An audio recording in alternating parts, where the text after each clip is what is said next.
ঢাকা চট্টগ্রাম মহাসড়কে চুরি ছিনতাই রোধ এবং যানবাহনের শৃঙ্খলা জোরদার করতে শুরু হলো নতুন এক যাত্রার 1427টি এআই ক্যামেরার মাধ্যমে নজরদারি করা হবে মহাসড়কে।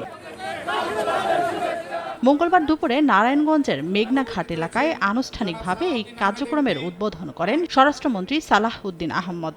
আর এর মাধ্যমে রাজধানীর পর ঢাকা চট্টগ্রাম মহাসড়কেও কৃত্রিম বুদ্ধিমত্তা প্রযুক্তি নির্ভর মামলার প্রক্রিয়া শুরু করল পুলিশ।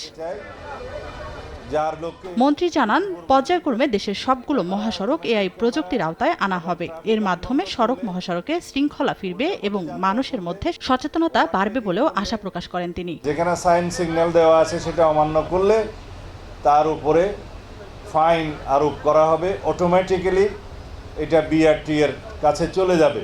আশা করি এই উদ্যোগের ফলে আমাদের একটা যুগান্তকারী পরিবর্তন সড়ক শৃঙ্খলার মধ্যে আসবে।